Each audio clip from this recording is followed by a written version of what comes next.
Hello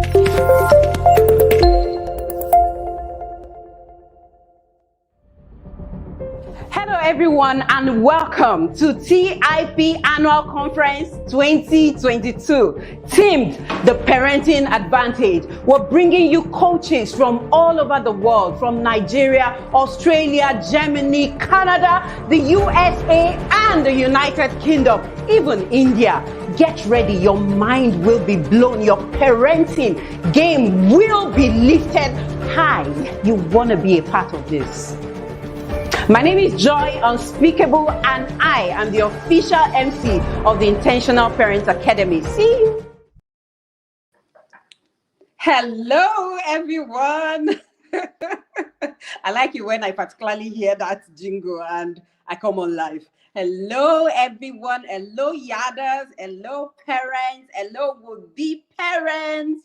Welcome to the TIP Annual Summit 2022. How has it been for you? For me, it has been a game changer. Even though parenting, learning parenting is not new for me, but everything I've learned here today is a game changer. Is mind-blowing. All of the coaches, I don't know where they are from, all over the world. Oh my God, with so much knowledge to share. Thank you so much. My name is Joy Eshimokai, and I'm your moderator for tonight. All right, we're going to be having 2 sessions. Thank you so much, Coach, for the opportunity. Thank you, the Intentional Parents Academy. Thank you for this amazing opportunity to moderate on this conference. I am not taking it for granted at all. Thank you. I honor you. Now, we're going to be having 2 mind-blowing sessions this evening. One is by Barrister Taiwo Akinyemi, coach of the coaches. And then one is from the parenting bishop herself for the grand finale. Can I hear drum rolls? All right, so we've had amazing coaches come speak to us. What are you learning? What is that parenting advantage you're creating for your child? Can you just drop in the chat box? I want to see what you have learned so far. Today is the grand finale. What are your expectations? What are your expectations? What are you going to do differently? What have you learned? What are your expectations tonight? Please drop in the comment section, and then we're going to quickly take a Yada's testimony. And when we come back, we're going to have Barrister Taiwo Akinlami. Hello out there. My name is Abidemi, and my wife here, Lola. We're just here to talk about the Intentional Parenting Inner Circle Academy or Club. Actually, when the Inner Circle first started, it was my wife actually, and she had been joining for a while. You know, women now. What's this new style that this woman has brought to the house again? Let me just be looking at what's going on.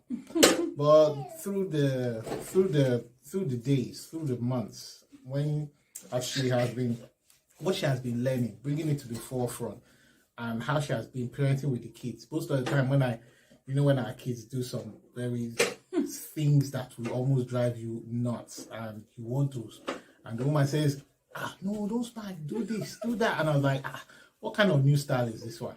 You know, that kind of thing. And I noticed one thing, especially my daughter. There's a way my daughter reacts to my wife when it comes to some certain things.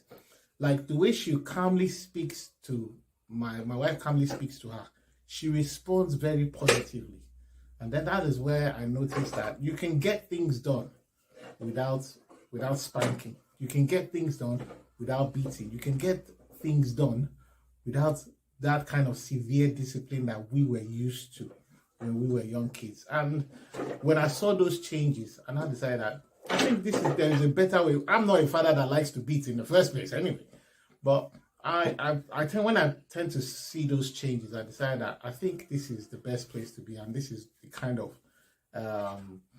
these are the kind of principles I want to adopt. So if you're a parent out there, no matter who you are, the Inner Circle Academy Club is the best place to be. You get to learn a lot of things on how to intentionally parent with your child. You learn curriculums, you learn principles, you learn strategies, you learn skills. And skills, as we know, skills don't follow you. Skills are learned, skills are acquired. And the Parenting Academy is the most wonderful place to acquire and learn those skills. So let me not back too much. Let me allow my wife to contribute to. As my husband has said, TIP Inner Circle, if you're a parent out there and you want to learn to parent with structure, parent with calm, be more intentional in your journey as a parent. Because parenting is a learned skill. And the TIP Inner Circle is the place to learn these skills. So join us in the Inner Circle, or join us in the yard, as we say. I want to say thank you to Coach Wendy and the wonderful TIP team for the great work that they are doing. Thank you. Thank you. Thank you, guys. Have a lovely day. Bye-bye.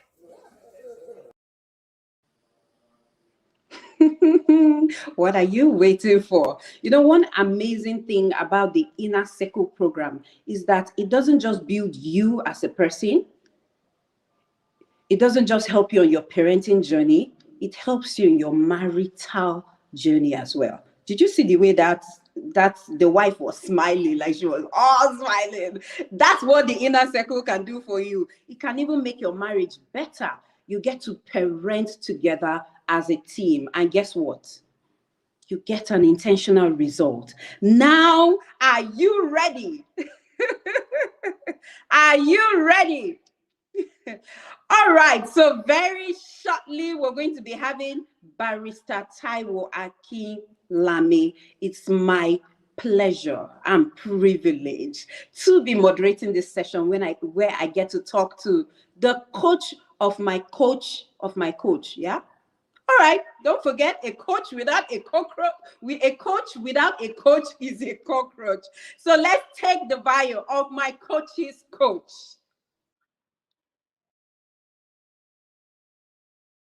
Taiwo Odinachuku Akinlami, a public interest barrister and solicitor of the Supreme Court of Nigeria, has close to 2 decades worked with growing businesses and organized social work society like non-governmental organizations, faith-based organizations, community-based organizations, and related bodies as a legal consultant, advisor, and trainer. He has done extensive work and research in the area of law and entrepreneurship, and some of his unique and practical findings were published in his weekly columns with Business Day and Daily Independent newspapers, which ran for over 4 years. He pioneered lawpreneurship, a project aimed at empowering entrepreneurs in the area of law, helping them to deal effectively and professionally with the legal issues in their business processes and of day-to-day major and minor management decisions. Akinlami trains with unusual insights on negotiation, conflict management and resolution, rules of compliance with regulatory bodies and industry standards as a business, responsibility of effective for-profit and not-for-profit boards, and related subjects. Akinlami served on the editorial board of the Nigerian Weekly Law Report, the oldest law report in Nigeria, as an assistant editor between 2001 and 2004, under the editorial leadership of the late Chief Gani Fawayimi, Senior Advocate of Nigeria, and was a contributor and member of the editorial board of Justice Now, a publication of the Ministry of Justice Lagos between 2003 and 2007. Between 2004 and 2006, Akinlami was a member of the Human Rights Committee of the Nigerian Bar Association, Ikeja Branch, Lagos State. He has been involved in major legal drafting and curriculum development on matters that relate to children's rights, including serving on a committee of erudite professionals charged with the pioneering responsibility of mainstreaming child rights education into the curriculum of the Nigerian Institute of Journalism, jointly sponsored by UNICEF and the Federal Ministry of Information. He facilitates and consults for UNICEF and has in the last 10 years traversed the nooks and crannies of Nigeria to educate children, young people and adults of diverse interests of the Child Rights Act of 2003. Akinlami is arguably Africa's foremost child protection thinker and practitioner, being the founder and principal of Taiwo Akinlami Child Protection Academy, Africa's pioneer child protection academy, author of 5 handbooks, 23 audio programs, and 4 ebooks. His unique philosophy and teachings on family strengthening, child protection, and related matters have been well received in over 133 countries from the continent of the world. He is a consultant, researcher, facilitator, conference speaker, mediator, social intervention content provider, child protection, rights enlightenment, education curriculum developer, astute contributor to brainstorming and planning sessions, child and youth trainer to UNICEF, Premier League, British Council, USAID, UNFPA, Child Frontiers, SOS Children Villages in Nigeria, Association of Private Educators of Nigeria, Association of International School Educators of Nigeria, Association of Christian Schools International, and National Association of Proprietors of Private Schools in Nigeria, local, state, and federal arms of government, and other leading national and international organizations on child protection and related matters. Akinlami, an independent listener to the resident student of Brain School, GRA Ikeja, Lagos State, is the Secretary General of the Child Protection Network, Lagos State, an initiative of UNICEF. Akinlami, who describes his childhood as bountiful basket of dehumanizing abuses, today testifies he is a transformed adult spirit and soul by the help of God, to whom he surrendered his life on February 16, 1997, at the age of 27. He declares as his personal operating ideology, the world is a marketplace, sacrifice are its reward. He is happily married to his adorable, beautiful, amiable, and supportive wife, Oluwafunmilayo, and the family resides in Lagos, Nigeria.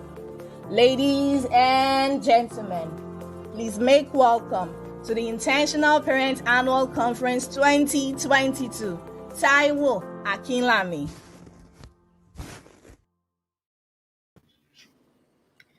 Thank you very much. Thank you very much. Coach of coaches. Thank you so much for having me. Welcome, sir. So tonight you'll be speaking to us about S.A.F.E, securing a friendly environment for our children. I can't wait to hear all you have to say. Coach Wendy holds you in high esteem. All of us that are King Stripe, we have heard so much about you, and we honor you, we love you, and we can't wait for you to pour out everything that you have for us. Good evening and welcome to the TIP Annual Conference, sir. It's good to have you here. Thank you so much for having me. It's my pleasure to be with you, Miss Joy. Please go ahead, sir. I like your spirit. I like your energy. Your energy has started me off, with great energy. I want to thank Wendy Ologe for the great work that she's doing. This is a product of foresight, a product of seeing into the future. What we are doing right now, began well before COVID struck and people had to move online. She saw it ahead of time by the benefit of insight, and she made the move.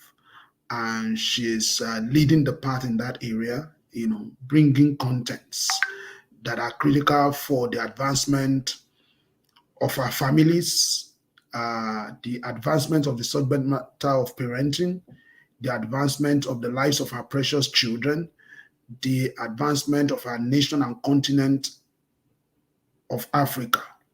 I salute you for the great work that you're doing. I salute your entire team that work with you to hold your hand to ensure that all of these are done. I salute your family, beginning from your dearly beloved husband, who has been a pillar of support. Thank you so much. It's my many missionary journeys here. I've been here a couple of times to address different topics. I've been at the Fathers Program. Now I'm in the conference, and I've been here a couple of times. So thank you for having me again. Ladies and gentlemen, I want to believe that it has been a wonderful 1 week of mind-blowing contributions. The kind of resource background that have been brought together this week alone is over 200 years of cumulative resource background that have come to speak to us. If nothing changes you as a participant after now, then we need to give up. But I know that you've heard a lot, and I know that you are people of action. And I know that it will not be necessary to give up, to say, okay, if nothing can change, then we give up. No, we know that you are people of action. You are people that are committed to a purpose. You are here for a reason, and that reason for which you are here is transformation. is change. And that change is a deliberate effort. And I want to believe that all of us who have been part of this program and those who will listen to it later, we are in for a time of a difference. One thing that I've come to know about making a difference is that it's a decision. I used to think that generation used to answer to time, but I got to know that generation does not answer to time alone. If you read the book that I read, the book says generation is 40 years. But when you go to the English dictionary says generation is 30 years. Now, whether you go by way of 30 years or you go by way of 40 years, that is calendar arrangement of what a generation is. I've also found that generations does not have to be 50 years, does not have to be 40 years, does not have to be 30 years. It can be 2 years, it can be 3 years. Generation is decided by your decision to change things.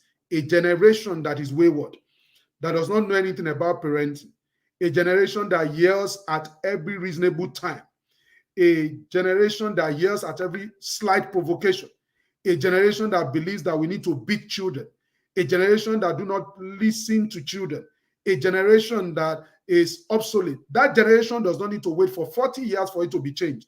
Doesn't need to wait for 30 years for it to be changed. It can be changed by a decision. And that's what I've come to know, that change is an ever-present possibility for any human being who is ready to take responsibility. Change is an ever-present possibility for any human being who is ready to take responsibility. If you are ready to take responsibility in the morning, change is there. If you are ready to take responsibility in the night, change is there. If you are waiting for New Year resolution to take responsibility, change is there. Change is an ever-present possibility for any human being who is ready to take responsibility. And so the question today is that, am I ready to take responsibility? The truth of the matter is that nobody is going to take that responsibility for us. God is not even going to take that responsibility for us. He gave us goodwill. He gave us free will, rather, so that whatever you decide is decided in heaven. Whatever you decide on earth is decided in heaven. So God has given us so much power to decide. He is saying that whatever you decide, I will back it up. So we don't need to carry a generation around. This is how my mother treated me. This is how my father treated me. The truth of the matter is that the way we were treated, if I must say to you with every profound respect, is obsolete. The way most of us were treated is obsolete. The only thing still relevant in the way we were treated is the belief system that still wants to propagate it in our children. That warped belief system is the only thing that is still present. So I want to say to you today that you have to decide. We have to decide. Decision is powerful. We used to say in our organization many years ago, don't fight the problem, decide it. Decide it. You just have to decide which way you want to go. If the generation that raised you, you believe is obsolete, you don't need to wait for 40 years. You don't need to wait for 30 years. You can change it now. You can lead a new generation that will respect children for who they are, a new generation that will understand that parenting is not command and obey, a generation that will understand that parenting is a sacred responsibility bestowed upon you by God to do the needful, to raise a generation that will make the world a better place, for which the world can be grateful, like Mr. Lakulation would say. So for me tonight, it is a call to change. It is a call to make a difference. It is a call to take the parenting advantage. That is the call. Nothing changes except we decide to change it. Nothing improves on its own. Everything on the face of the earth is designed to be tended. Whatever is not tended is going to go to waste. Whatever is not tended is going to be destroyed. Everything on earth is created to be preserved. Whatever you don't preserve will not be preserved. Preservation is the responsibility of humans. If you don't preserve it, nothing will be preserved. So it's important that we understand that every day is a usual day until something happens. Every day is the usual day until something happens. I think it was Reverend Devan that made that statement. He said every day is the usual day. He made that statement many years ago, and I fell in love with it. He said every day is the usual day until something happens. And I added to it to say every day is a usual day until something happens. Even the depletion of the ozone layer is traceable to human action. There's nothing on earth that is happening that is not traceable to human action. So what are you doing to affect your own destiny, the destiny of our children, the future of our continent, Africa, the future of our world? What exactly are we doing? The parenting agenda or the parenting advantage is bigger than you, is bigger than me, is bigger than Nigeria, is bigger than Africa. Is a global commitment to ensure that we raise a generation of young people that are able to take responsibility for a world that is kind, a world that is gentle, a world that is giving, a world that is committed, a world that is powerful, a world that is organized, a world that can make a difference. That is what we are talking about when we talk about this advantage. And so today I want to take you through the journey of what I call securing a friendly and protective environment for children. When I came on the scene of discussing child protection or child's rights in 1999, or let me say 1997, but effectively, officially in 1999 when I was called to the Nigerian bar, I looked around me and the conversation that we were having was around child protection, child protection, child protection. And I began to ask myself the question, or the conversation about child's right, child's right, child's right. But I wasn't comfortable with that conversation. See, I did two crazy things. Number one, I left the law school to set up my own law firm, something any reasonable and normal human being should not do. I was called to the Nigerian bar September 1999, and I left the place of the call where the first set in Abuja, and I set up a law firm. And what was the focus of the law firm? The rights of women and children. And people told me, you can't start a law firm talking about rights of children and women. Why not set up an NGO? The examples we see around is an NGO. Who is going to be your client?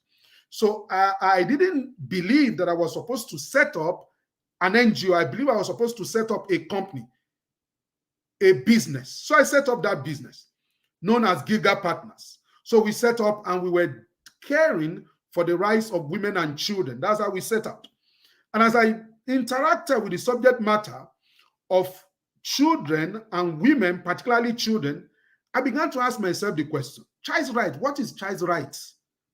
Because it's defined, divine entitlement, divine enablement, something that God has given to man.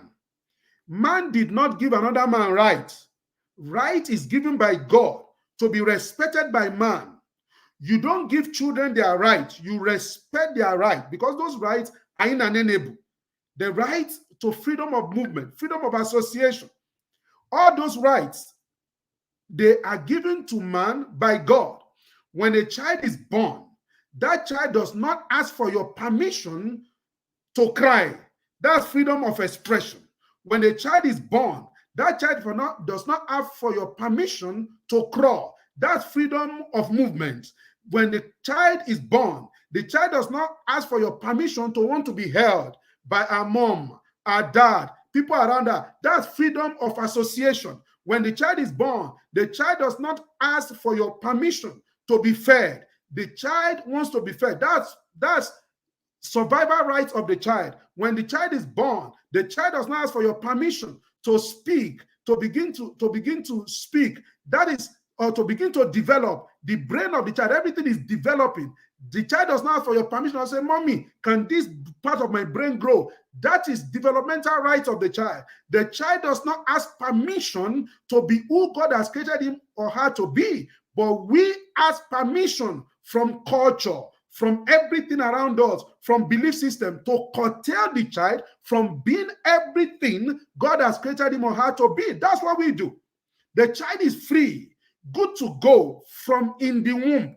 The child in the womb does not ask for your permission to engage, does not ask for your permission to breathe, does not ask for your permission to eat in the womb. The child is doing all of those things without your permission.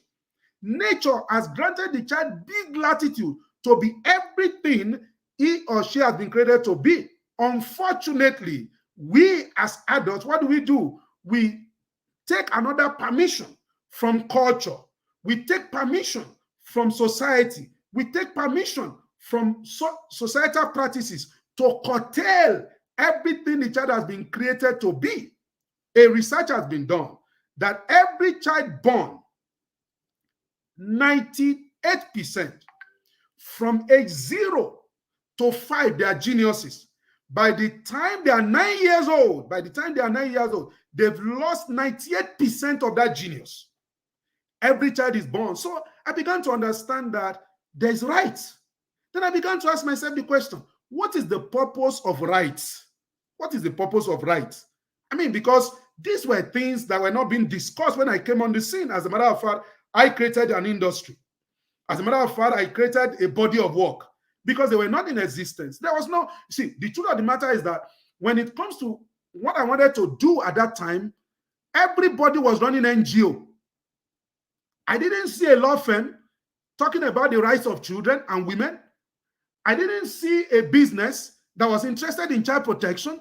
What I saw around were NGOs, civil liberties organizations talking about the rights of adults. I looked around, maybe I didn't find. So and I was not just interested in making a difference. I believed I had been called to make a difference. So I held on to the one who called me to say, there seems to be no path to follow. There seems to be nobody doing what you have asked me to do. Am I sure I'm hearing right? Am I sure I'm supposed to be doing what I'm doing? Long story short, that made me to begin to ask a lot of questions. So why child's rights? And so from child's rights, I began to ask the question. Child's rights is for the purpose of protecting children. Rights are useless if they cannot achieve protection. Rights are useless if they cannot achieve protection. What is the essence of my right? I have right to life. But if I go out there, I can be shot and I'm dead and I'm gone. So what's the relevance of my rights? Rights that are enshrined in the Constitution, rights that are in the books, but people do not enjoy. That's useless. So I began to ask myself the question. The purpose of rights must be to achieve protection. I began to say that rights must achieve protection. Then I began to ask myself another question. If rights must achieve protection, what is the reason? Why must rights achieve protection? Because rights must achieve protection. Yes, I understand that. Then the next question is, why must rights achieve protection? I began to understand that the purpose of rights achieving protection is for protection to achieve childhood preservation. We need to preserve childhood. Why do we need to preserve childhood? Because childhood is created to be preserved. There are fundamental characteristics of childhood that must be preserved in adulthood. As a matter of fact, if you do not graduate from that school of childhood, you have no right to touch a child, either as a primary parent or a secondary parent. So I began to ask the question, the purpose of right is to achieve protection. The purpose of protection is to achieve childhood preservation. If we must preserve childhood, what are the things we need to preserve? We need to preserve curiosity. We need to preserve joy. We need to preserve peace. We need to preserve fearlessness. We need to preserve freedom. All of these are things I can discuss for a whole day. I can discuss peace, the peace of a child, the joy of a child, the curiosity of a child, the freedom of a child, the fearlessness of a child, the innocence of a child. I can discuss that for days because they are curriculum, they are teachings. Now, so how do you preserve those 6 fundamental things in children? You recognize the needs of children. What are the needs of children? How do you recognize? What are these needs that you need to recognize? Because for you to preserve, you have to recognize the need of children. Now, this laptop that I'm using to disseminate to you has certain needs. One of the needs is that it needs to be charged. One of the needs is that if it's attacked by virus, I have to ensure that it's not attacked by virus. Now, what if I think that the need of this laptop is to hit it on the ground 7 times if it does not come up?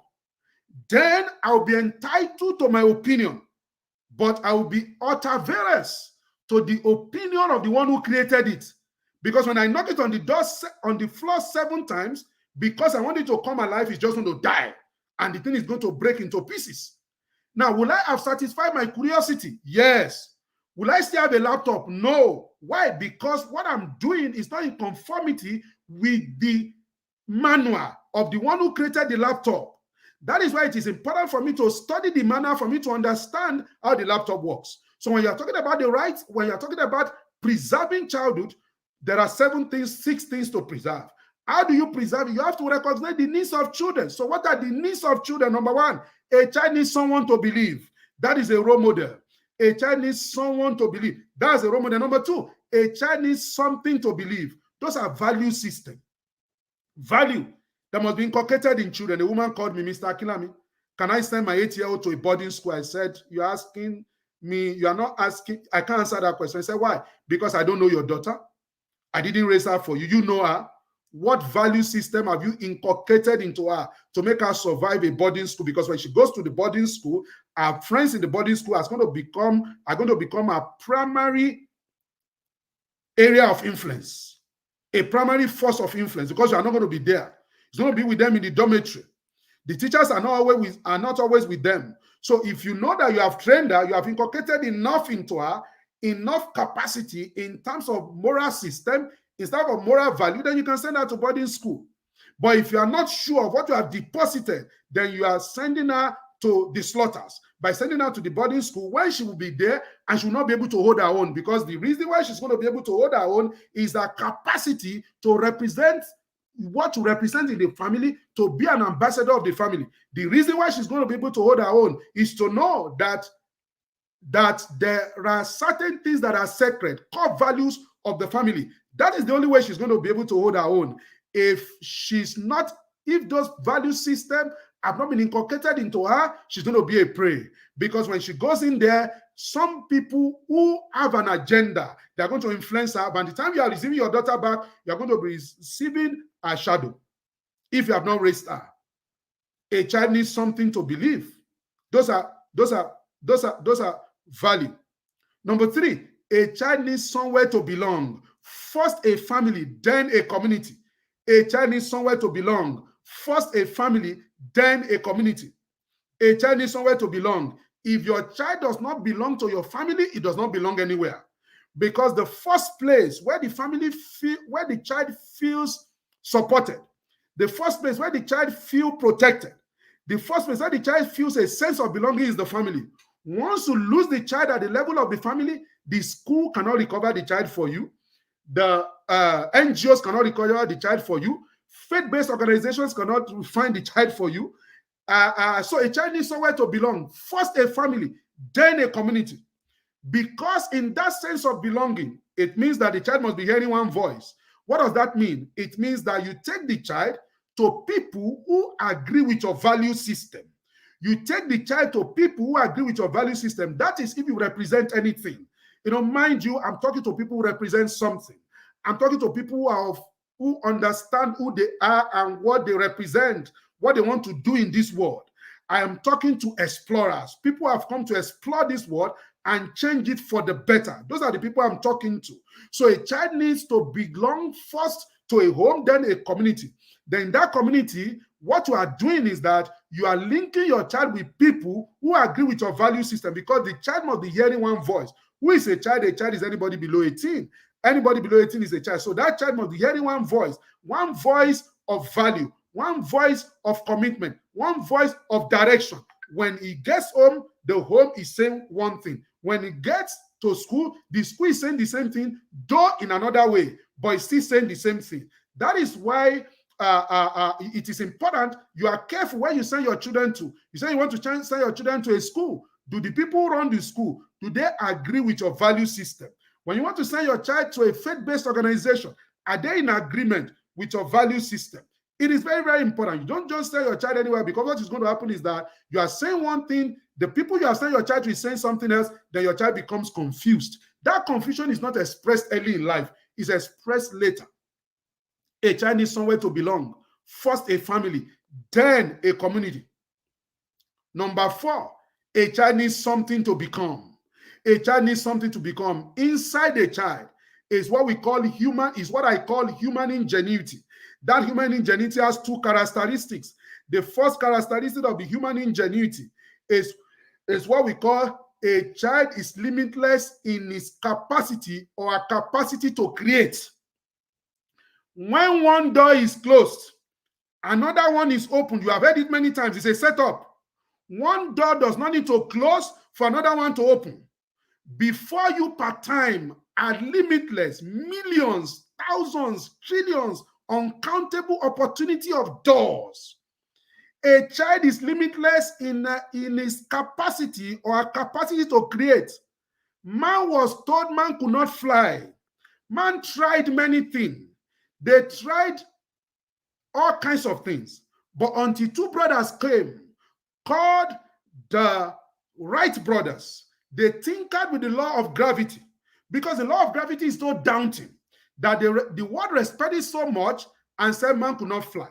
Until the Wright brothers came and they said they began to tinker with the law of the law of gravity, and they found two laws: the law of lift and the law of aerodynamics. By the combination of the law of lift and the law of aerodynamics, man is flying around today.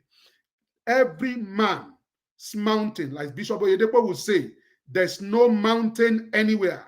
Every man's ignorance, every man's perspective, every man's training, every man's background is mountain. There's no mountain anywhere. So you understand that a child is limitless in his or her capacity to create. Number two, a child is limitless in his or her options. There's no limit to what the child can do. That is why I love Montessori's teaching method that gives you the training to observe the child, to see that which the child wants to do. Because deposited in the child are treasures. A child is not born tabula rasa. Nah, a child was not born without content. A child is born with so much content, but without concept. What is concept? How to use the content. Concept is how to use the content. Don't mistake concept for content. Concept is how do I make use of the deposit of content. So the child is born with a lot of content, but no concept. Because the child does not know how to go about using those things. It is our responsibility to study the child and guide. Because a parent is not in dominion. A parent is only in authority. What is the purpose of authority? To communicate value. Because authority is transient. Value is eternal. Even when you are no more, from generation to generation, the value you communicate will continue to grow. Will continue to go from generation to generation. The purpose of authority is to communicate value, not to dominate. So you see, concept. The child was born without concept, but with content. A lot of times, we don't bring out the content. That's why the meaning of the word education comes from the Latin word educe, which is to bring out that which is in the child. So education is about concepts, not about content. Whatever education that want to dictate to the child, this is what to do. Draw within a line. You should give the child a pen. There's no line. Draw anything you want to draw. Don't draw between the lines because there are no lines. You say thinking outside the box. It's because you still believe there's a box. There are some people who don't even believe in boxes. So thinking outside the box is even too small because they are not raised to think about boxes. They take their chances. They take their risk. They see the world as their canvas. They draw anything they want to draw on it. So a child is limitless in his capacity or capacity to create. A child is limitless in his or her option. Options are many. Number 5, which is the last one, the need of a child. A child's sense of worth. A child's sense of judgment. A child's sense of choice needs to be established. Please note, a child has 3 fundamental characteristics. Number 1, a child is of worth.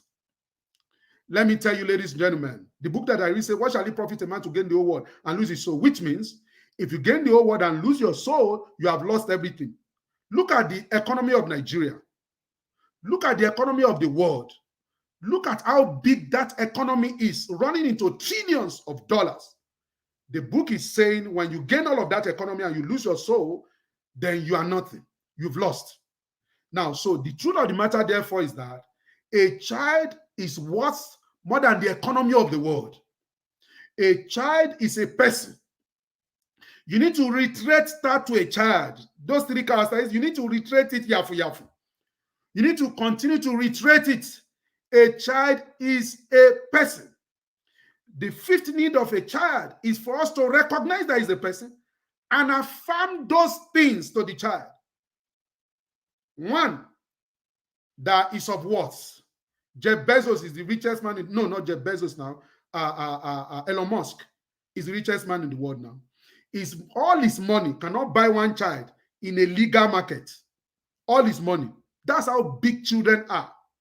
When we're looking at them in terms of financial resources, what about in terms of human resources? Oh, human resources? What is deposited in a man? So how can a man be controlling close to 300 billion? That shows you what a human being can control. Everything that gives us joy and everything that gives us pain in this world is traceable to human action. That's how powerful the resources of man is. Number two, a child has sense of judgment. It can think. It's a thinking being. Respect that, please. Respect the fact the child that can think. The child can ask questions. The child can disagree. The reluctance of a child is not synonymous with disobedience. The way we think in Africa, once a child shows reluctance, we think that the child is disobedient. So what kind of children do we want to raise? Go there and the child goes there. Sit down, the child sits down there. We don't want to raise robots. We want to raise children that will say, Mommy, why must I go back to this school after this holiday?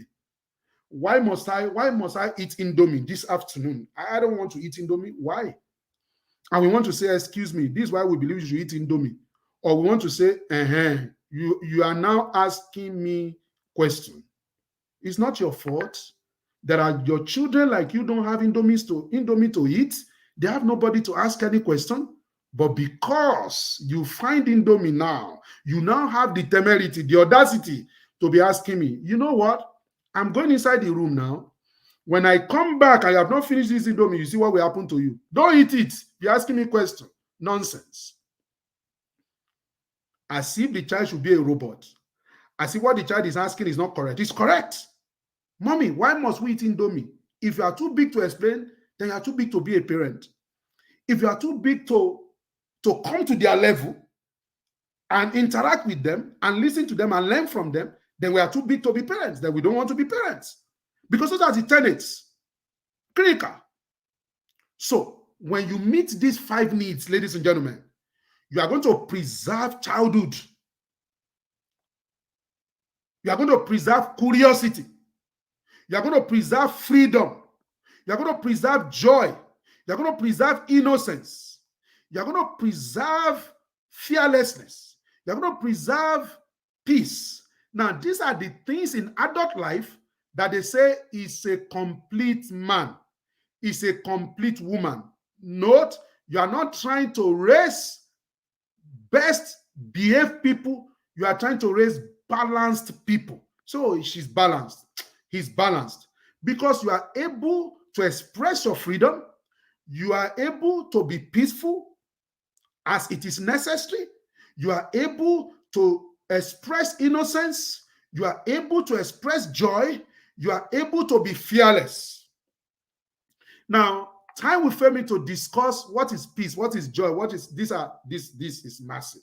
I can't discuss all of that. Time will not allow me to discuss that. So I found that child's rights must achieve protection. Protection must achieve childhood preservation. So I ask myself the question, if this is the case, where do we go from here? Then God so good. I got the attention of UNICEF. I got the attention of the British Council. I got the attention of SOS Students Village. So I began to sell to them this thing that I'm talking about. I began to sell to those international organizations. I began to say to them to say, see, let's think how we are teaching a bit. We can't just be talking about rights. Can we begin to talk about the purpose of that right? What is it supposed to achieve? We can't just be talking about child protection, child protection, child protection. Can we begin to talk about the basis for child protection? Because when people know that the reason behind the right is protection, and when they know that the reason behind protection is to preserve childhood, they will take it serious. Because when they know that the purpose of protection is to preserve childhood, you have given them a sense of mission. They will throw their life into it. They too will be able to trace their own history to say, okay, maybe the reason why I'm behaving the way I'm behaving today was because my own childhood was not preserved. Maybe I need to do something about my own childhood. Maybe I need to, for me to be able to help my children, maybe me myself, I need help. Because I've now come to understand that the basis for protection is to preserve childhood. And this childhood means that I'm dealing with the quality of my child, which God has put there. I'm dealing with his freedom, our freedom. I'm dealing with our peace, our joy, our innocence. I'm dealing with all of that. And God's so good. These organizations bought into it. They said, yes, you can teach it. I began to teach these things at those levels. And as we began to go on, I began to ask myself the question. So how do we bring all of this together? We can't say child's rights must lead to protection. Protection must lead to childhood preservation. That would be a classic case of branding tragedy. You know, if we go like that, because people will not be able to grab what we are saying. So we say, okay, let's call it safe. What does it mean? Securing a friendly and protective environment for children. So I call it safe. Securing a friendly and protective environment for children. So what does it mean? We want to secure. It means it's an action word. We have to keep doing it. Secure is a continuous sentence. It's a continuous word. We have to keep doing it. Securing is not something we do and forget. It's not something we do. We say we have done. We are okay, because you don't outgrow locking your door in the night. You can say I've lived in this area for 10 years. Armed robbers have never attacked us, so I've outgrown locking my door. You just throw your door open. Security is what you continue to do. You just keep doing it. Just keep doing it because you don't outgrow it. If you have lived for 90 years, I can't say I've lived for 90 years and I've never been attacked. So let me just go out at 3 a.m. and go to the place where the attackers are, because for 90 years I've survived. No matter how long you live, you have to keep still doing security. So he says securing is an ongoing responsibility. What about friendly? Until you are friendly, you can't protect anything. Until you are friendly, you can't even protect your laptop. You have to be friendly to the laptop now for you to protect the laptop. If you are unfriendly to the laptop will pack up. Not to talk of human being. Children don't care how much you know until they know how much you care. As a matter of fact, children don't admit you to protect them until they feel safe around you. Those who want to abuse children, they are very good at getting children to feel safe. It is those who want to protect them that are very lousy in helping them to feel safe. A child is not going to unburden to me until he or she feels safe around me. Those who want to abuse children, they have perfected the art of making the child to feel safe. Hello, beauty. That is a grown-up man talking to a 13-year-old, a 12-year-old. You're looking beautiful today. She has never had it at home. Wow. You want some ride? She has told daddy many times, daddy, if you can just pick me up. Daddy says, my friend, what's wrong with your leg? You walk. And this guy says, can I give you a ride? He said, have you tasted smoothie before? What's that called? Smoothie. Okay, I just buy one for you. You want sweet, you want peppermint, you want this, you want that. The people who want to mess up the child, they make the child feel safe. Because when the abuser strikes, abuser does not strike by saying, come, I want to rape you, no. I want to abuse you, no. The abuser first profile a child. The child who is alone, always lonely, does not appears to be distant from those who are close to him or her. So after that, the abuser begins to groom my wife, my husband. You want this, you want that. Oh, you're looking beautiful today. Has anybody ever told you that? Then the child smiles. Oh, wow. How come nobody ever told me that? She's saying that to herself. And she says, maybe, maybe not. And the abuser is a professional. So everything he or she is saying is to rent a space in the psyche of the child. And so he is a professional. There's a way he's going to do it. The child is a novice. The child is not taught, that particular child. And that is why a teacher went to a school and molested 17 children, 17 in one school. How was he able to molest 17 of them? Because he profiled right and he groomed right.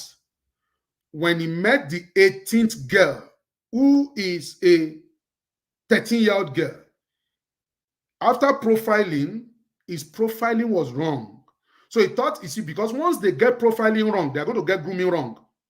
So after he thought he has properly profiled that this child is alone, this child is not going to talk, he misprofiled. Then what did he do next? He asked the child the question he would normally ask other people. He asked like 1 million questions he can ask them. But he's going to ask the child this one and say, are you a virgin? 13-year-old girl. And the girl said, excuse me, sir, with most profound respect. She's well taught. She's not even told to be rude. Excuse me, sir, with most profound respect. Where is that question coming from? What does the meaning? What's the meaning of that? What part of what you are teaching us is that? Is it biology, chemistry, or which one is that? Is it integrated science? Is it history, or is it math, or is it English? From that moment, the abuser knew he was in trouble. He knew he has misprofiled. He was in trouble. And so what did the child do? The child said, excuse me, sir, I don't think I'm comfortable with this conversation anymore. Can I go? The child did not tell him, I'm going to tell my father, I'm going to tell my mother. No, he just respectfully excused herself, 30-year-old girl, respectfully excused herself from the place. Then the second day, the father, the mother, and their lawyer showed up in the school. It was in the process of investigation that they discovered that this man has molested 18 children in one school. Why? He got the profiling right, which means many parents don't do the needful. Out of 18, only one person spoke up because that one is taught. And that one that spoke up did not speak up by accident, did not speak up by luck. It's not that the mercies of God now shone on her. She now spoke up. No, that mercy is expressed in the teaching that the parents have given her. And so that when in the day of adversity, that training showed up. And she said, no, sir, I with most profound respect, I don't want to be part of this conversation. And now all that the teacher will be praying is that, thank God she didn't even fight me. Thank God, because if she spoke up, I'm going to tell my mother, I'm going to tell my father, you know, he can harm her. He can do something funny before that day comes. So the girl was also taught not to become abusive. And so at the end of the day, the teacher was in the gulag. How did he get into the gulag? Because he misprofiled. That's what they do. So an environment must first be friendly before it is protective. So we speak about securing is an action word. You keep doing it. You keep doing it. You don't take your hands off it. You don't take your eyes off it. Then you secure a friendly and protective environment. That environment that we are talking about is both physical and value-based. It's both physical, you may not see it, but it's in the air.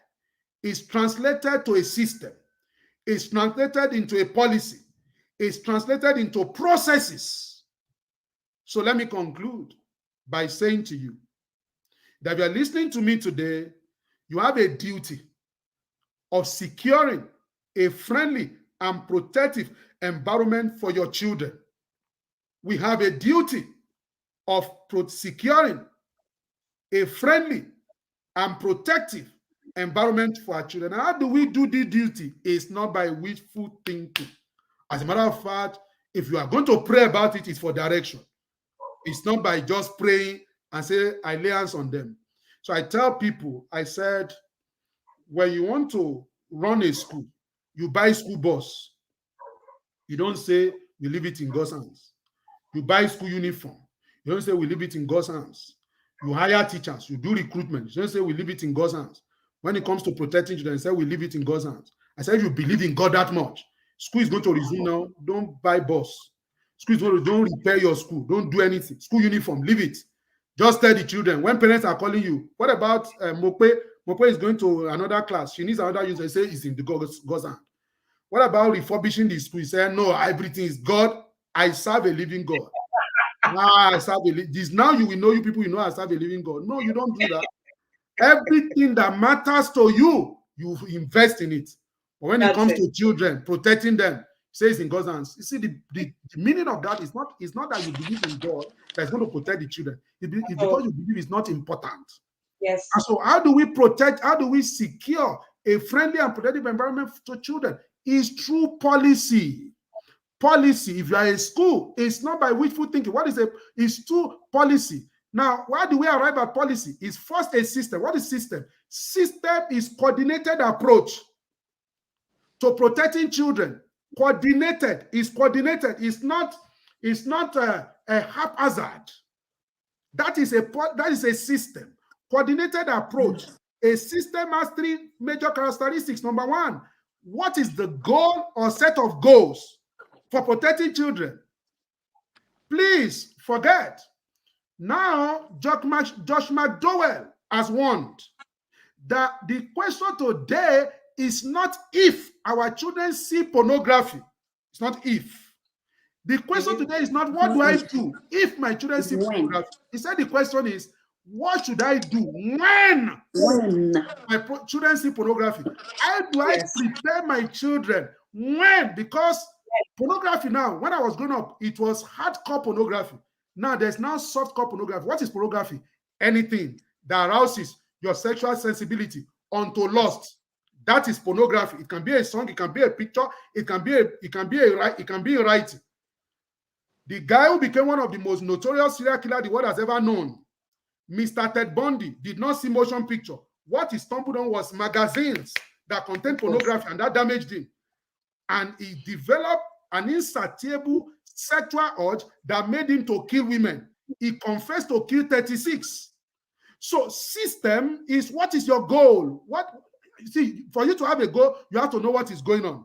Last week, I was speaking to a group of people in Canada, and they were saying that they wanted me to discuss sexuality education. I said, which part do you want to discuss? Do you want to discuss the ideology of it, the business of it?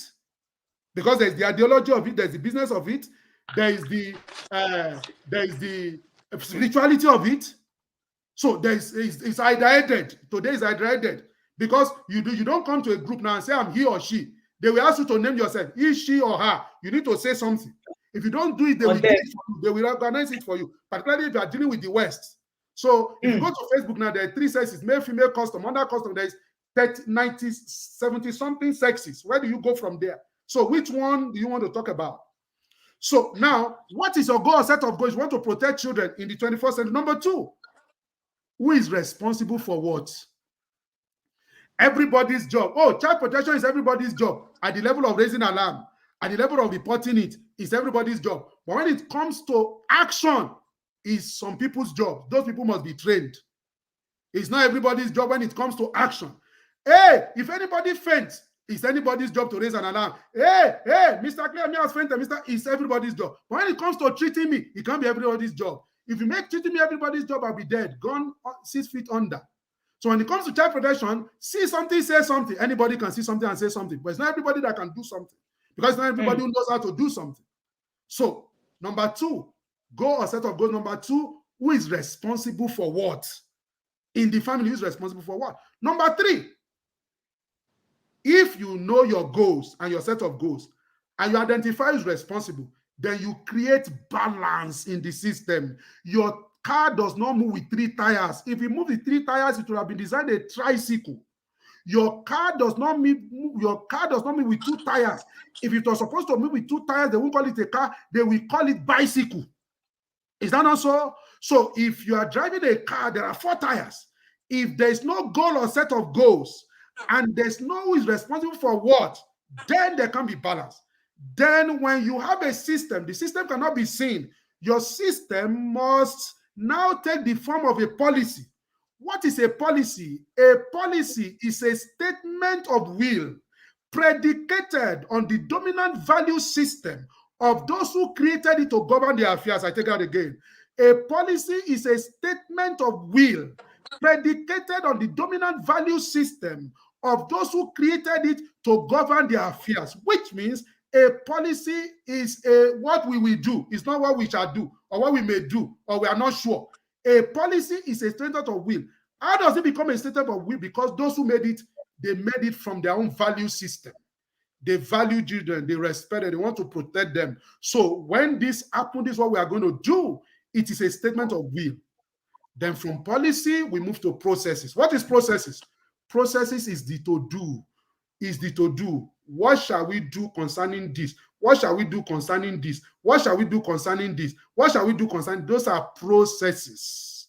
So if you want to secure a friendly and protective environment for children, I conclude this way. One, if you are a school, a church, you need a policy. A policy.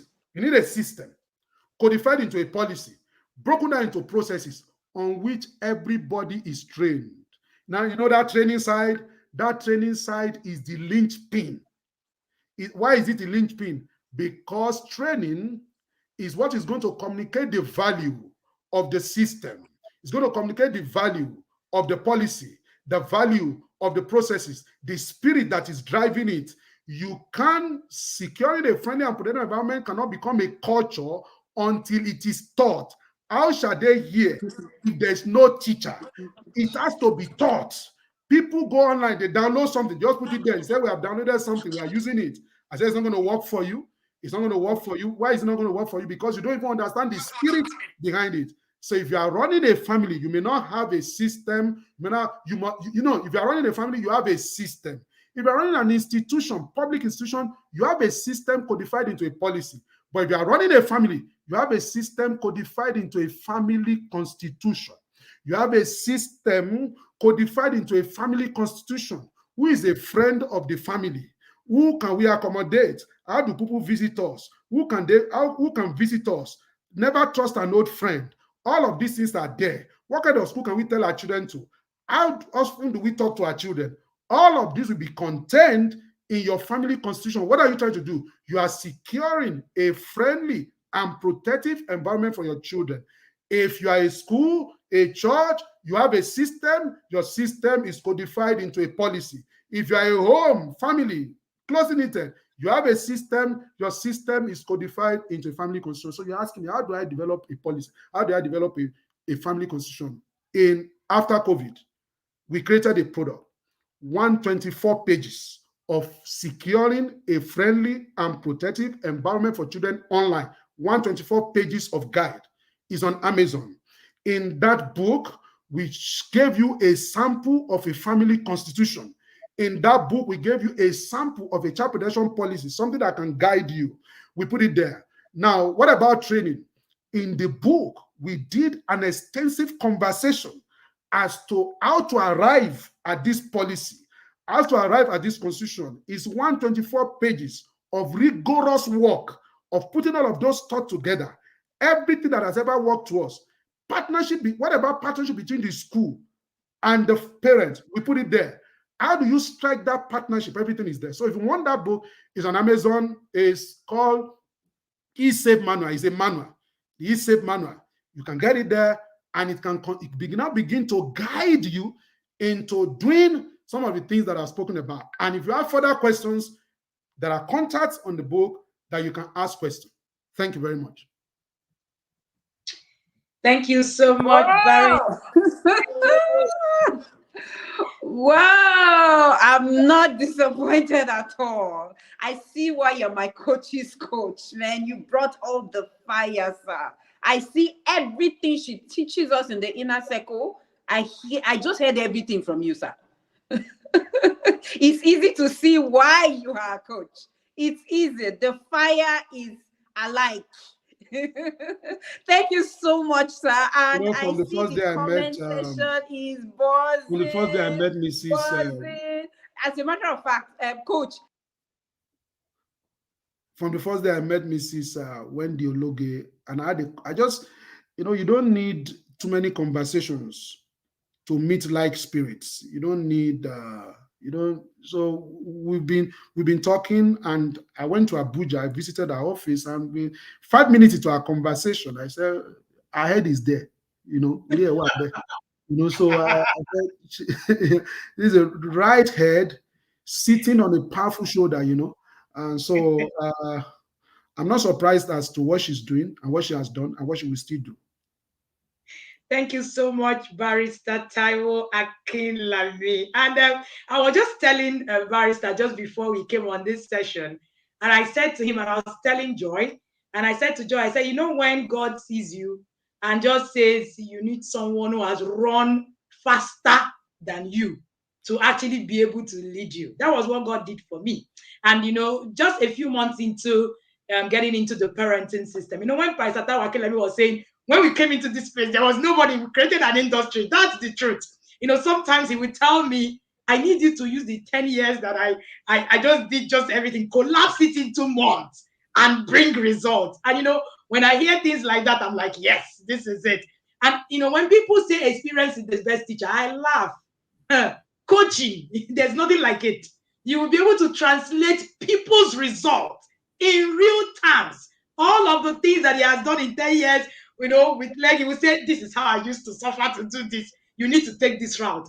I've been able to collapse barristers' years and years of experiences into what I do in few years. So the TIP Academy cannot even be said to be what it is today without Barrister Taiwo Akinlami. I honor you, sir.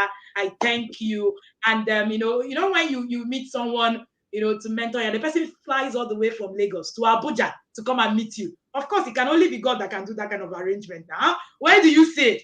Barrister Taiwo came right in my office. That day, I literally went into the crowd, and it's just a divine connection, and it's not something that I even take for granted. Anytime I say Barrister Taiwo is as busy as anything, and I say, sir, I need you to do so, he will say, it is a duty, my sister. There's nothing I don't have. That's the answer he gives me. I don't think he has ever said no. This is the 5th time Barrister will be speaking on TIP annual conference. He was one of the first people that spoke at a TIP annual conference. He has never said, no, I can't. It has not existed. It has not existed. And I want to say thank you, sir. Thank you so much. Thank you so much. Of course, you know that you are a perpetual speaker at the TIP annual conference. As God gives us life. As God gives us life. Oh, yes. Oh, yes. I'm here.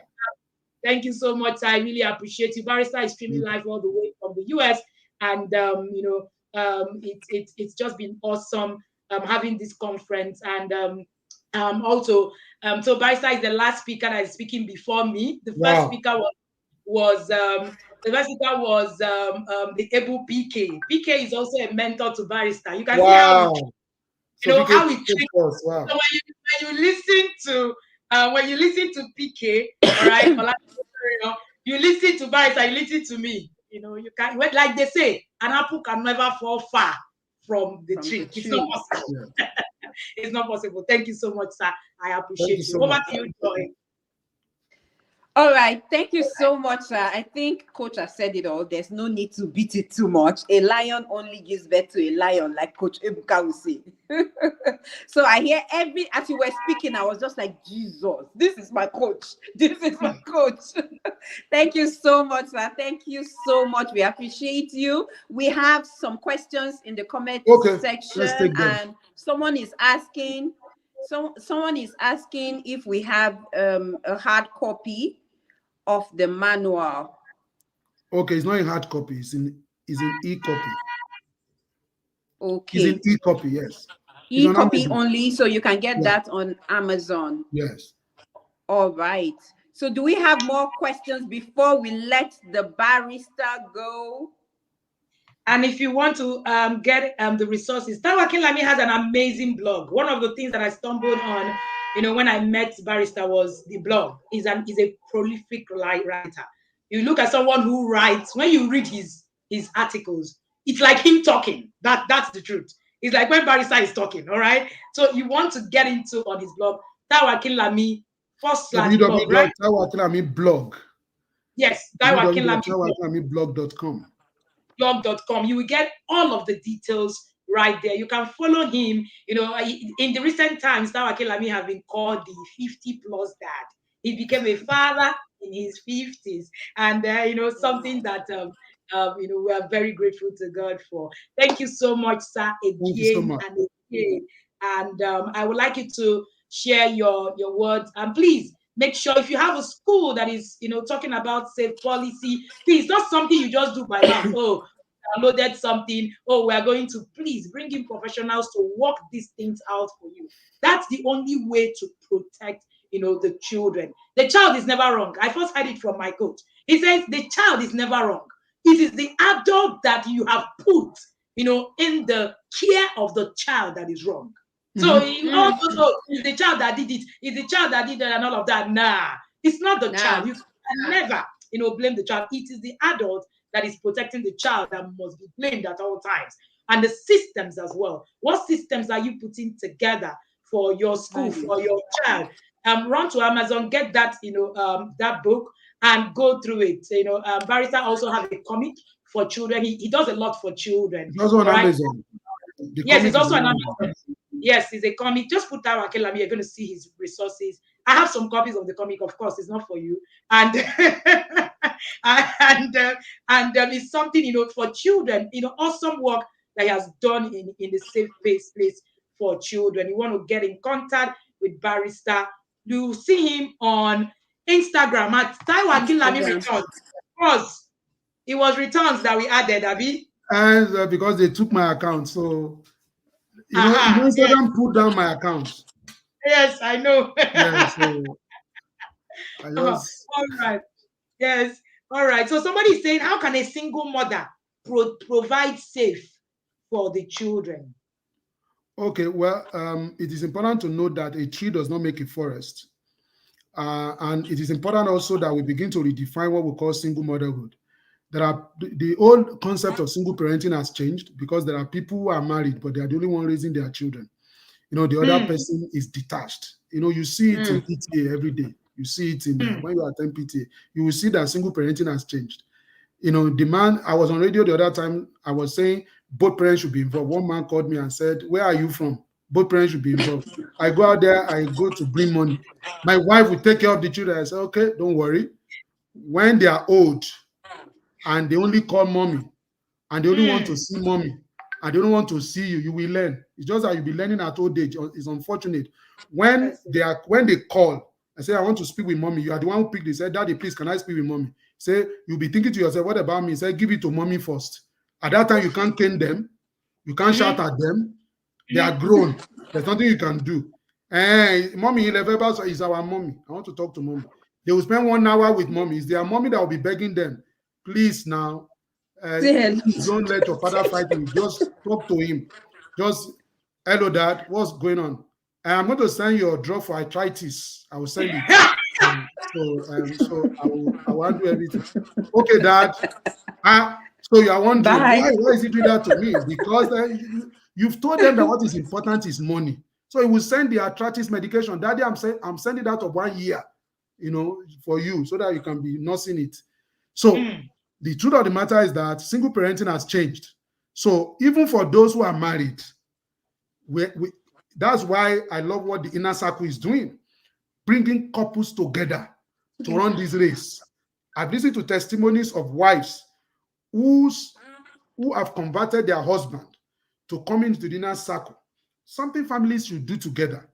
Are we together? So for single, even when you are now single in the real sense of it, because some that kind of single is more real than the other. I mean, if you are not married, you know that there's nobody there. But when somebody is there, but the person is not there.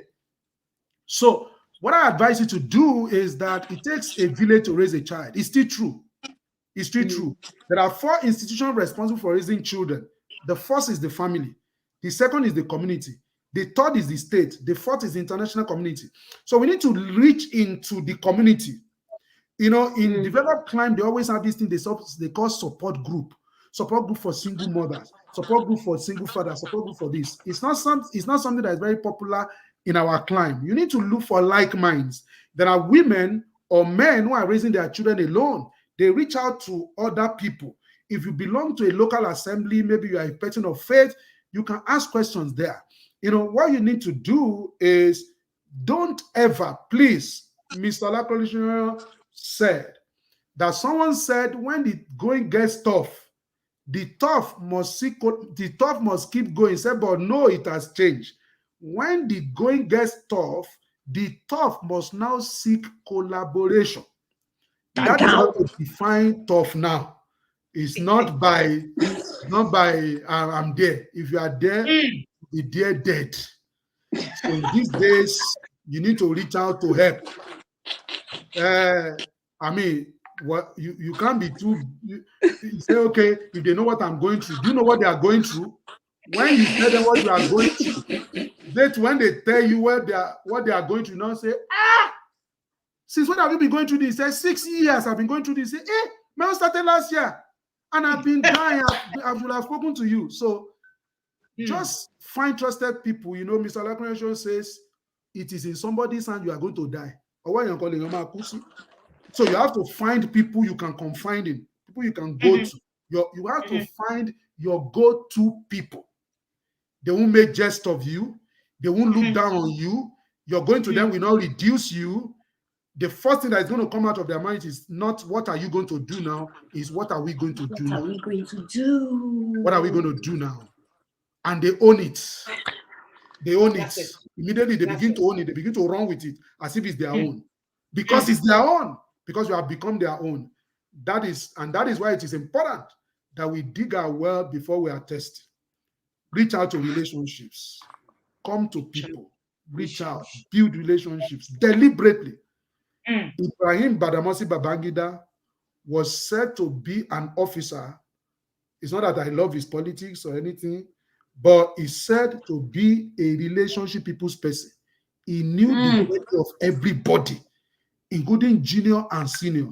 He says most of those seniors, when it was their birthday, he was the one who reminded of them of their birthday. Because as a junior officer, he shows up in their house. Ibrahim, why are you here? He says, I came to give you birthday presents. Oh, it's my birthday. It's true. He dug his well before he was thirsty, right?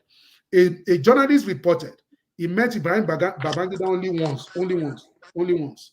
Then he met him 10 years after. He called him by name.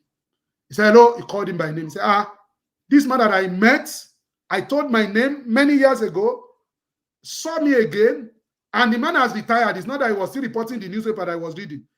He saw me again, and by one, just mentioned my name. That is relationship. You continue to build it because you dig your well before you are tested. Let me say this to you. If you are in a situation, you are not in trouble if you don't know what to do. That's not a trouble. That's not a problem. Because you will always be in a situation where you don't know what to do. The real trouble begins when you don't know who to call. And note, the real trouble begins when you don't know who to call. The bigger problem begins when you are not sure the person will pick your call, even if you now know who to call. Because somebody has held you down. They say, this time I think means a thief. You have to kill it today. I said, let me make one call. Let me just make one call who can testify that I'm not a thief. Because you believe the person is the person you now put the call. Person now saw my call, he didn't pick it. Say useless. So that I know who to call now does not mean the person is going to pick the call. I can see when the Ologe's call and I'll not pick it. I'll pick it. Except I'm speaking, I'm not able to pick it. And if I finish, I will call. Sorry, I saw your missed call. Are you okay? What's going on? That's the kind of relationship we have built, right? When they group together, we had conversations upon conversation upon conversation upon conversations, we could have those conversations without guilt, without anything. Are you getting it? If you don't build relationships, right, you know who to call, but will the person pick your call? Does not pick your call. Does it consider your call important? You are the one who think your call is important. But as far as the person is concerned, rubbish. I am not going to pick it. So those are fundamental things that we must begin to embrace, even as we go in our journey as people and as parents. See, let me say this to you. You parent according to who you are now. Is who you are that we parent. So when we get you right, we get parenting right with you. It is who you are that will parent. It is who you are that will do all of this. So when we get you right, you learn out of this principle, you begin to move in that direction. You find out that That's your it. parenting journey, which I believe Mrs. Wendy Ologe is going to be speaking about the parenting advantage, Abi, Yes, sir. it's going to shed light on all of these things. You can also check me out. Every Friday, I post something I call TA in 10 minutes on my YouTube channel. You can check me out there. Just that way, everything is that way. Akila, me. You can just 10 minutes of conversations, that I want to collapse into 10 minutes, for people who are busy and all of that. As I've said, you can check out my blog. As I just today, I posted my 1,000th article. 1,000. So on that blog, I have 1,000 articles there that you can visit. Even if I'm posting a program, it's a teaching. I've not had time to be online for a while. If you see, I'm very scattered on online, but I just find time to go to that blog, no matter what, just to put something there. So check it out. It will help you know small way. Thank you very much for having me. I wish you a powerful, groundbreaking, life-changing, heartwarming conversation with Mrs. Wendy Ologe, the only Wendy Ologe. Every other In Ologe. your spirit, boss, in your spirit. When the Thank Bible you. talks Ah, about the spirit of just men made perfect, the Bible is talking about things like this. Thank you so much, sir. Thank And you. I just want to say thank you. Thank you. I honor you. I love you. Thank you for all you do for the academy. Thank And you. of course, see you in my corner as usual. Thank you so And much. yes, sir. And Joy Unspeakable. We're transiting to the grand finale, and we need to yes. begin to begin to log out. I have received enough anointing. Coach, I have literally been sitting on the edge of my seat and Mm. screaming and laughing the way he makes his presentation with humor. That Oh is, yes, I see why you're big on relationship, because apparently he's big on relationships too. absolutely, Very big, absolutely. So it was very Taiwo big. It When was it Taiwo Akinlami that taught me that relationship is bigger than money. So that when you have relationships, you are wealthier than when you have money. And so it's a journey, It's a journey. If you notice that in the past 5 years, I've taken my different relationships, to another level consciously, intentionally. mm, And if you're a parent in the inner circle, I teach friendship as a skill.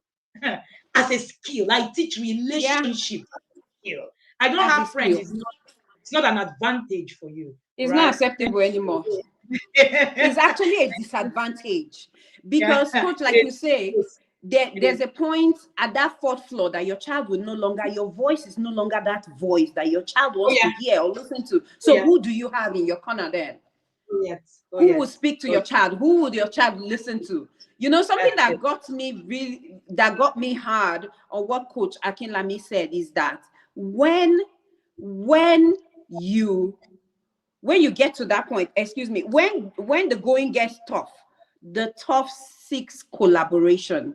I became a That's it. single mother like 9 years ago. I lost my husband, and so I became a single parent. And what did I do? I sought collaboration, my tribe. I'm not raising my child alone, my boys alone. My tribe is helping me raise it gets to a point sometimes I just say, Coach, please carry your boys. Like just take your boys. I go to Coach Kunle Ologe, and he's hello everyone. Coach Kunle Ologe is actually my boy's father. Oh yes. And so when the going The gets going. tough, who is in your corner? Who is Yes. in your corner? Who will you call? Will they take Who your do you call? call? Oh Will my they God. Oh my answer? God, coach, I want this teaching to go on and on and on. And I'm sure that parents want that too. Oh my God. That was It's my been a highlight. mind-blowing session. Yes. Thank you so much. Mind-blowing. As we transcend to the final session in 3 minutes. At 8 o'clock, you're going to meet myself and Joy Unspeakable at the other corner. See you in a Yes. few minutes where we Yeah, break see you. down. Thank you and have an Thank you. amazing, Bye. amazing day.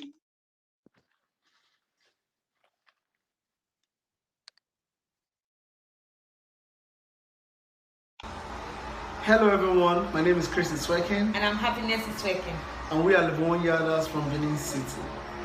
We joined the Inner Circle in December 2021 and it has been an awesome experience for me and my family. You know, last year when my wife introduced the Inner Circle to me, I actually cared less about it. I'm one of those parents who feels like you don't need anyone to teach you or coach you on how to parent a child. You know, but she insisted, she persisted, she enrolled me for the TI Piano conference of last year, and before the end of the first session, I was already hooked. And by the end of the conference, we had registered for the Inner Circle. And I want to thank my wife for bringing me to the light of parenting. It has been a journey that has been worth the while. When we joined the Inner Circle, I thought Coach Wendy was going to teach us how to make our child better. But one of the first things you will learn when you join the academy is that parenting is first about you. Children learn through modeling. So whatever character you want in your child, you must first possess. The knowledge we have gotten these past 8 months has been life transforming. The weekly webinars, the monthly webinars, the knowledge we get. Sometimes after a session, you just sit down for 30 minutes, your mind is still thinking about what you just heard. Seriously. It has been amazing. Seriously. The connection tools we get every day has helped us better connect with our daughter. Yeah. And family time has always been awesome. So hurry up, join the Inner Circle today and you will never regret it for any reason. So thank you all for your time and we hope to see you in the yard.